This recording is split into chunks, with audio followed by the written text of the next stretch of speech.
Partners van Culinaire Live zijn Schmid Zeevis, Alsace Smaakexperience.com, Banketbakkerij Lamers, Brood- en Banketbakkerij Fleuren, Passie voor Vis, Restaurant Aubergine, Rooswinkel, De Boza, Van Berkem Sittard, Van Vollegrond, Marcel Jansen Groenteteelt en Smit en Dorlas Koffiebranders.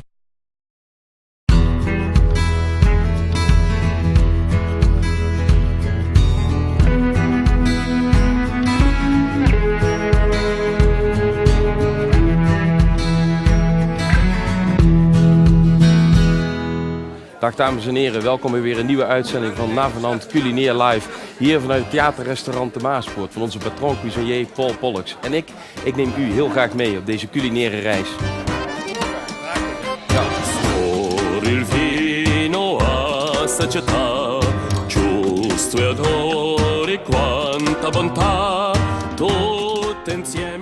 Zoals je weet zien we bij Navenant bezig met een echte kookbattle. We zien op zoek naar de beste leerlingkok van Limburg.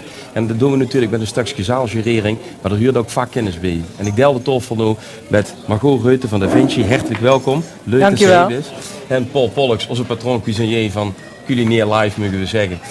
Jij hebt de gerecht al vurig gestaan. Voordat we überhaupt even gaan proeven.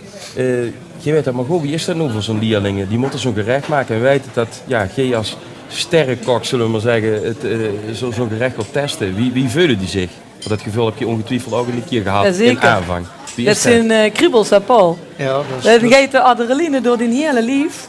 En dan hebben die jou nog eens hier de camera al opbiedig. Ja. En dan sticht er nog eens een keer bij rond. Want toen komt ze natuurlijk ook met de microfoon als hij. Ja. Maar de spanning is hier natuurlijk te snieën in de keuken. We moeten natuurlijk gaan proeven en beoordelen, ja.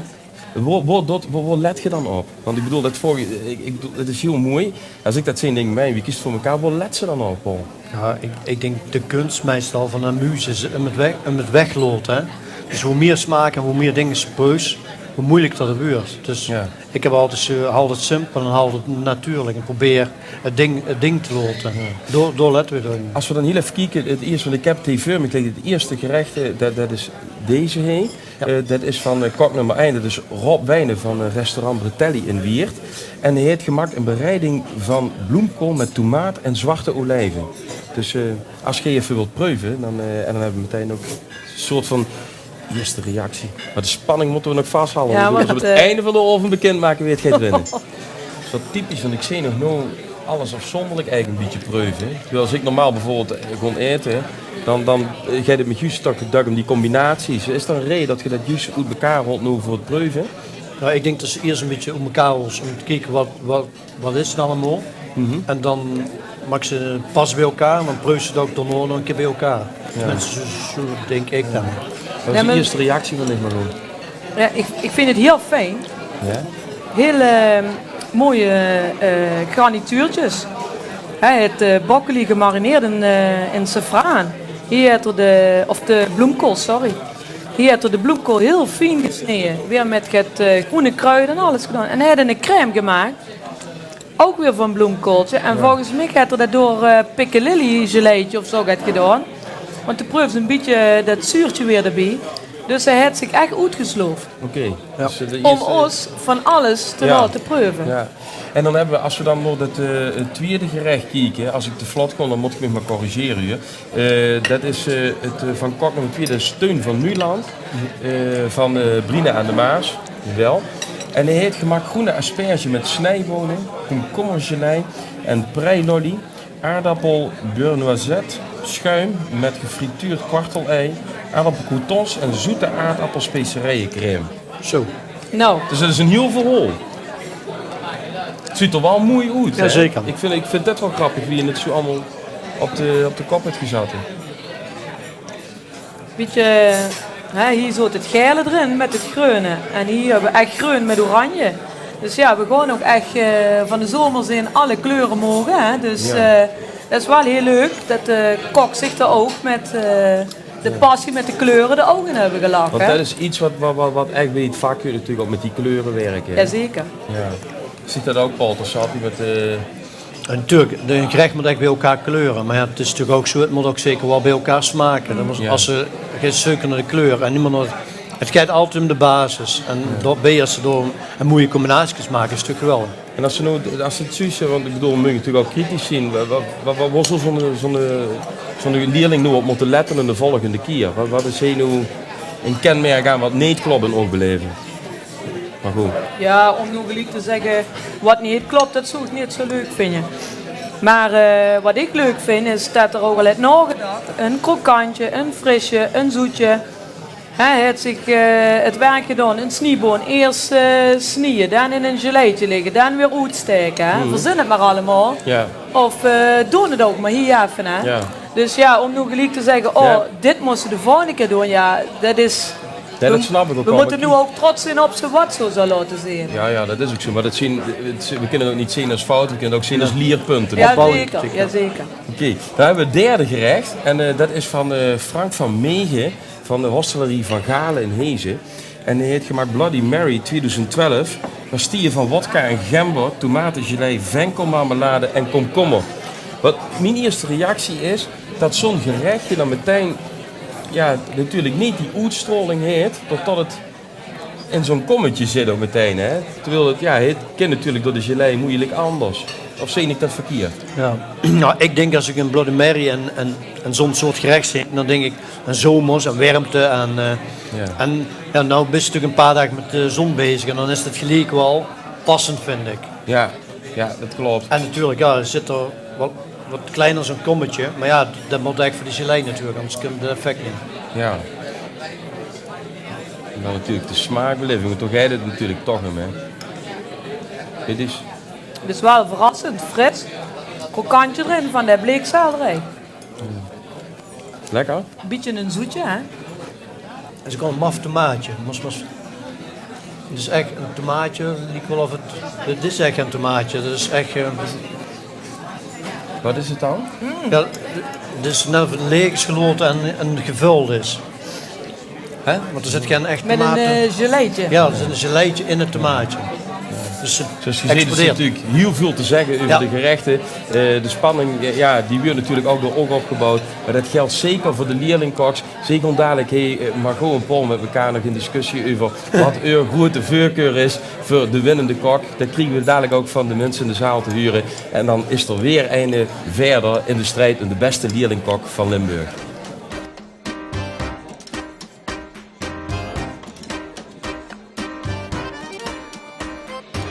Inmiddels is er Stoffel weer verriekt met het prachtige kunstwerk gemaakt door Fons Schobbers. De sculptuur met als doel voor 50 te verkopen een messier die niet in school te kunnen gaan bouwen. En ik ben gerust dat het beeld hier weer op tafel mag staan.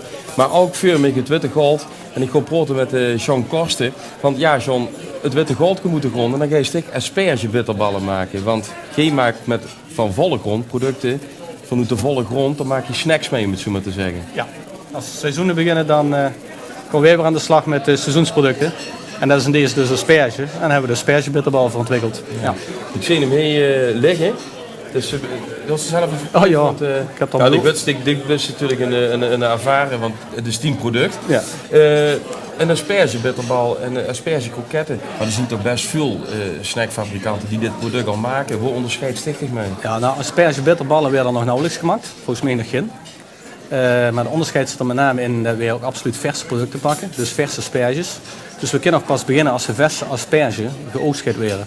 Dus deze asperge is van Hete Buurt, van Tiboza. Dus daar hebben we pas sinds 2 weken. En dan gaat verse asperge in. En dat is onderscheidend. En dan begint zo pas weer. Dus dan beginnen het vers is, dan beginnen te draaien. Ja, we beginnen niet eerder, we beginnen als het vers is. Dan beginnen we te draaien. En daarna maken we hem echt in de aspergebal typisch. Dus met ham en met ei. Dus wie het eigenlijk traditioneel geserveerd werd. En zo is het ook in een aspergebitterbal geserveerd. Ja, en ja goed, je hebt meerdere producten, of gemaakt meerdere producten met asperges. Ook met bladerdijk heb ik dingen gezien. Ja, we maken met asperge ook aspergeflappen. Aspergecarees. Dus ja goed, er is heel veel mogelijk, gewoon asperge. Maar nu is de formule van het bedrijf, de naam zegt het ook al, die is er puur op gestoeld om te zeggen, ik wil alleen producten van echt uit de volle grond hebben. Dan is ze spitskool, dan is ze boerenkool. Maar dat maakt het dan eigenlijk ook heel moeilijk. Want ik bedoel, we zullen zoveel snacks kunnen maken, maar dat mag dan niet. Nee, er zijn nog een hele hoop snacks die wij niet kunnen maken. Nee. Maar wij geloven in de volle grond, het seizoen van de volle grond. Dus de boerenkool, de spitskool, de sproeten, al dat soort producten. En dan denken we dat er nog heel veel mogelijkheden zijn. Heel veel leuke producten te maken. Maar aan de andere kant is het ook van, ja, ik geloof in die seizoensproducten. Maar als je kijkt naar alle ontwikkelingen, ook in die land- en tuinbouw, dan is er toch eigenlijk bijna geen sprake meer van seizoensproducten. Ik ken het ganse jaar door aardbeien krijgen, alle koelen het ganse jaar door te krijgen. Waarom is dat nog een seizoensproduct te nemen? Nou, aan de ene kant is dat een ontwikkeling die ze gewoon niet tekent. Aan de andere kant vind ik dat jammer. En dat ik wel vind dat producten vanuit de Nederlandse bodem, vanuit de Nederlandse volle grond. En dat huurt ze ook, dat die toch nog een eigen typische Nederlandse smaak hebben van als die vanuit dat seizoen komen. Producten weer asperges, die proeft toch anders dan de asperges die van het boetland komt. Producten als bloemkool, producten als boerenkool. Laat ze alsjeblieft de typisch Nederlandse smaak hebben, zoals wij opgevoed zien. En laat de kinderen alsjeblieft metkrijgen dat het seizoen nog heel belangrijk is in groenten. Dat dit niet iets is wat altijd maar automatisch kruidt. Ja. En dan is er bijvoorbeeld fruit. Zien er met fruit ook mogelijkheden om dingen mee te doen? Want ik heb ook op de site gelezen dat er wel, dat je dat voornemend ziet eigenlijk, min of meer, maar ik kon geen product nog vinden. Nee, fruit is wat moeilijker. Fruit heeft natuurlijk ook heel veel met vocht te maken en dat is op dit moment een lastige. Maar dat werd misschien nog wel een uitdaging, misschien wel met aardbeien, van bozen, bosbessen, blauwe bessen, wat te doen. Allemaal typisch producten heeft van deze omgeving. Ja. Dus de kieks ook naar de producten heen in de omgeving ook. Dat heeft in de voorkeur. We verbinden ons product verbinden we ook absoluut met een teler uit de omgeving. Ik noemde net al, ik zei net al, teler Tibosa uit Pelemaas. Maar dan kunnen we ook een andere teler met asperges en die heeft ook prachtige asperges. En die zegt, goh, ik wil me toch een goede deal maken om asperges te leveren. Dan zeg je, nee, dat gaat niet. We hebben heel een deal gemaakt met Aspergegilde Pelemaas. Dus dat is een groep van 24 aspergetelers uit Pelemaas. Daar hebben we een deal mee gemaakt en dat is onze eerste voorkeur. Nou, we moeten op een gegeven moment ook keuzes gaan maken, wist je dus. Produceert je zelf? Wij laten het produceren in feite op ons recept. Wij mogen veel proeven en testen en op een gegeven moment zeggen we dit is het, dit willen we hebben. Dus je zit wel heel kort op die productie en die kwaliteitsbewaking, dat doet je zelf. Absoluut. Wat is het toekomstidee van ons producten? Waar wilt je naartoe met dit bedrijf? Het moet vooral leuk blijven. Klinkt misschien raar, maar wij vinden vooral dat het leuk moet blijven. Leuke dingen ontwikkelen, dat mensen het lekker vinden, dat is waar we naartoe willen.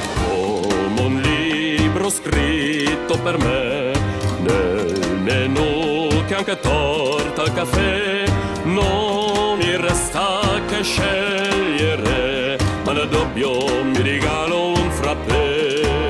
We zijn inmiddels aangekomen bij het vuurgerecht en zoals je door kunt zien, gewoon geneten van Polen. Ik deel de tafel met Mieke van Doren van Passie voor Vis, Zerum zeggen ze in het dialect. En natuurlijk met onze patroon cuisinier Paul Pollux. Paul, wat heeft ze met de Polen gedaan, om het zo maar te zeggen? Eigenlijk hebben we in dit geval heel weinig mee gedaan. Want we hebben alleen, zeg maar, ja, als ze hem zo kriezen doen, moesten ze even het vel eraf. Dus een klein beetje het vet er een klein beetje af. En aan de binnenkant, als hem los is gesneden, hebben we veel uitzending al gedaan. Wie hoort ze dat vet eraf trouwens? Dan kun je ze gewoon met de achterkant van die mes bijvoorbeeld nemen, met de scherpe kant naar de andere kant. En sommigen willen dat ook per se erop laten zitten, dus dat is puur Dus dat is ook een keuze? Ja, zeker. Ja. En als ze dan, als ze zeg maar gefileerd is gans, tot achteraan, dan is hem, krijg je een klein beetje groot en de binnenkant blijft zitten, zeg maar, of een beetje donker. Ja. En dat is niet alleen nog even traaf, dus tot het dan moeie egaal Wat is. is er voor een schoen of wat is een mast? Nou, hier hebben we een stukje hebben we gewoon geloten, naturel, gerookt. Ja. En hier hebben we een klein beetje met stroop ingesmeerd, heel klein beetje gebrand. Dan krijg je een beetje zo'n zoet smaakje. En verder hadden we moest iets eigenlijk ook met veldsla erbij doen. Dus we hebben een geleitje van veldsla. En het is eigenlijk de basis. De geleide is van... Nee, dat is deze. Dat is deze. Dat is deze.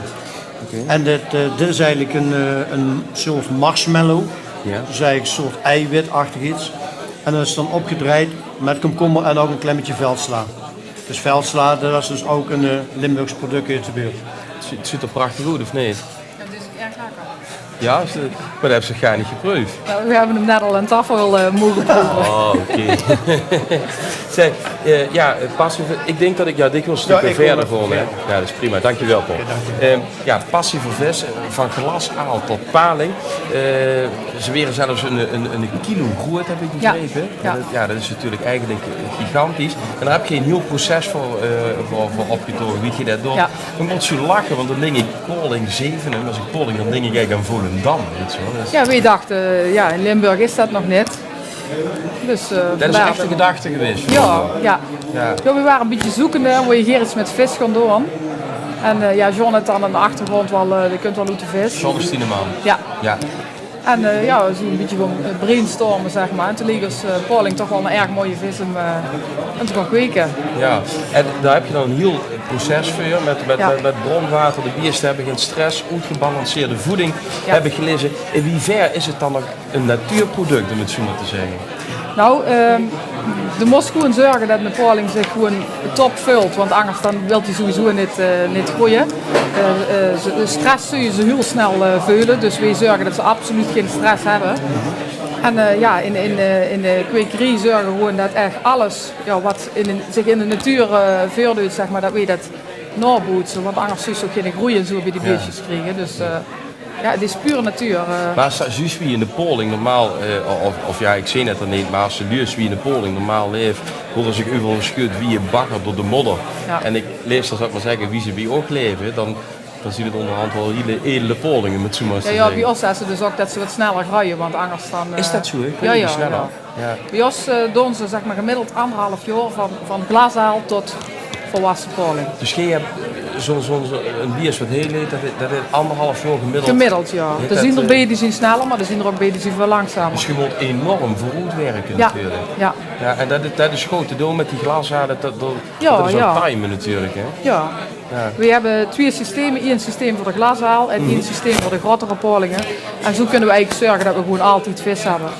Waarom doe je eigenlijk niet eens komen? Ja, je zegt dat ik niet eens kom kijken, want dan leren die Paulingen gek op een of andere manier. Ja, het is vooral heel stressgevoelig, dus mensen zul je bijvoorbeeld tegen de bak aan kunnen stoten. En dan schrikken die ontzettend heel van. Ja. We hebben 1 keer meegemaakt dat ze 2 dagen niet gegeten hebben, dus ja, dat wil ze gewoon... dat moest ze absoluut niet hebben. Dat je al 1,5 jaar minimaal nodig hebt dat die biersten vergroeid zien, moest ze dat proces niet willen verstoren. Juist, en vooral waar we heel bang voor zijn is voor ziektes. Ja. Kijk, dus als ik mensen binnen laat, of misschien iemand van net bij een aquarium is geweest of bij een berg of zoiets, en dan zul je het bezig hebben. En dan zul je even leuk misschien een hand in de bak steken. Ja, dat is natuurlijk, en alles is overal, het zit allemaal met elkaar in verbinding, dus we willen absoluut toch geen ziektes in. Ja, nee, dat snap ik. Je zet ook in voor het herstel van de Pauling. Ja. Is het nu bedreigd in deze zin? Nou, het is zo dat een glashaaltje, dus een jonge paling, die hele kleine glashaaltjes, hebben in de natuur een overlevingskans van minder dan 1%. Ja, dat is gewoon heel erg weinig. Ja. En dan zien dan mensen, maar kweker, je koopt ze wel in de natuur weg. Dat klopt, dat doen we ook. Maar wij doen sowieso van het percentage wat we inkopen, 10% daarvan trekken we op tot podaal. Dus we zien ze zeg maar tussen de 5 en de 10 gram. Dan is die overlevingskans al vele malen groter. En dan werden ze bij ons op het bedrijf opgehaald. En dan werden ze vooral in gebieden in Duitsland weer uitgezet. Waar ze van weten van, als de Pauling zeg maar, in dat gebied leeft, dan heeft hij weer heel veel kans om terug te gaan naar de Sargassozee. Waar ze weer voor allemaal nakomelingen kunnen zorgen. Dus per saldo zetten we eigenlijk veel meer vis terug als wat we innemen. Ja, dus dat is eigenlijk gewoon een hele positieve, goede tendens. Er gewoon heel veel, zien er meer kwekers die dat zo doen? Ja. En er is ook een duurzaam palingfonds opgericht. En er gebeuren ontzettend veel goede dingen voor de paling. Dus.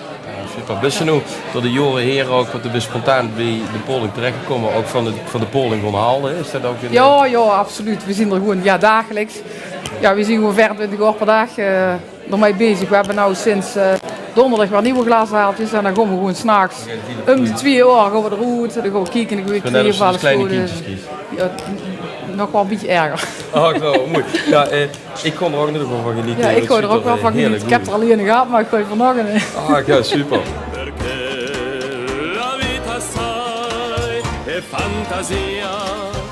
In het voorgerecht zullen ook veldslijverwerk, veldslijver Marcel Jansen, hartelijk welkom. Het is altijd mooi om te zien wat een kokkers Paul Pollux met die product doet. Wie kijkt ze er zelf nog? Ja, ik ben ontiegelijk verrast. Ik wist niet dat het zo lekker kon zien. Ja. Dat zal dat weten we wel, maar we eten het eigenlijk als zo wie men slijs uit. Ja. En dan zo'n dingen wie een marshmallow en een gelei, dan denk je van... Kijk, de mensen hier andere kant. Ja, en wat blijft hij smaak, maar er zit er erg in, ja, inderdaad. Dus als ik bij jou kijk op wat ze zelf ook vertelt op site, dan is het dat ik met name hier ook een stuk frustratie, waarom kan de veldsla nu niet gezien worden als wie men gewoon de krop sla ziet in de consumptie meer, om het zo maar eens te zien. Waarom is dat gevoel nog altijd zo sterk? Want ik heb toch wel het idee dat het groeiende is. Ja, frustratie wil ik het niet direct nemen, maar meer een beetje hoe het... een beetje geboren door het feit als bij je wel eens op bezoek komt en dan zeggen we neem eens wat veldslijm mee. Dan zeggen de mensen, wat moet ik ermee doen dan? En dan maak het maar eens goed in kloor, wie ze normaal ook in de kropslei kloor maakt of een salade.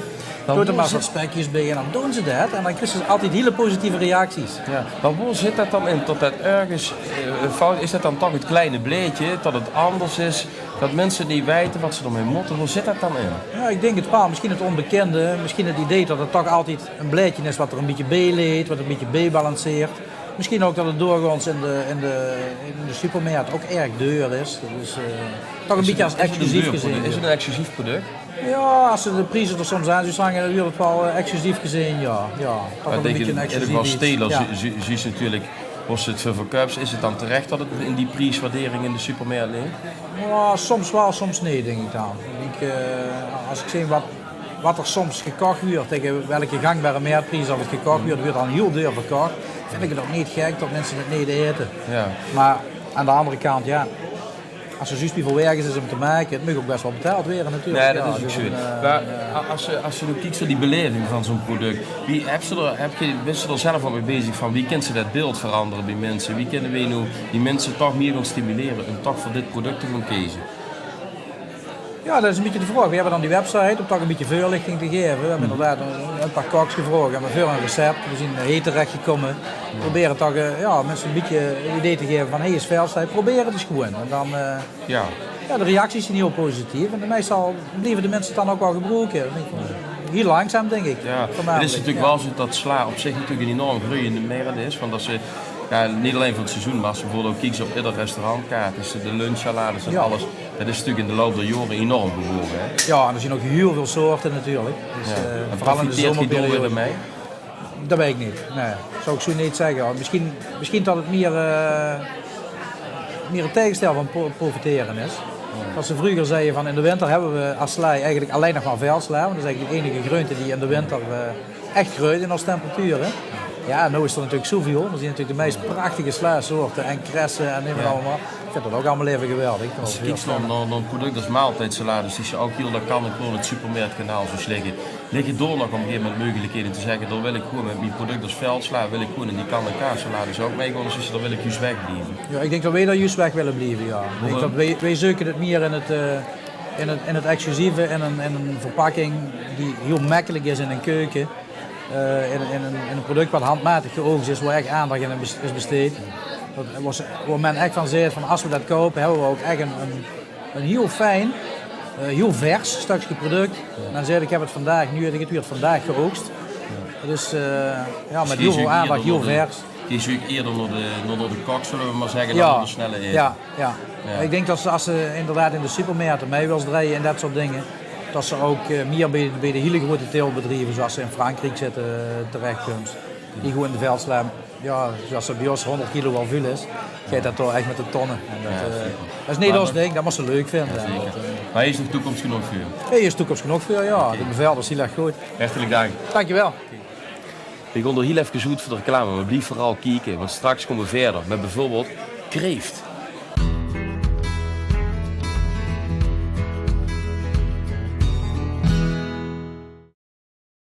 Partners van Culinair Live zijn Schmid Zeevis, Alsace Smaakexperience.com, Banketbakkerij Lamers, Brood- en Banketbakkerij Fleuren, Passie voor Vis, Restaurant Aubergine, Rooswinkel, De Boza, Van Berkem Sittard, Van Vollegrond, Marcel Jansen Groenteteelt en Smit en Dorlas Koffiebranders.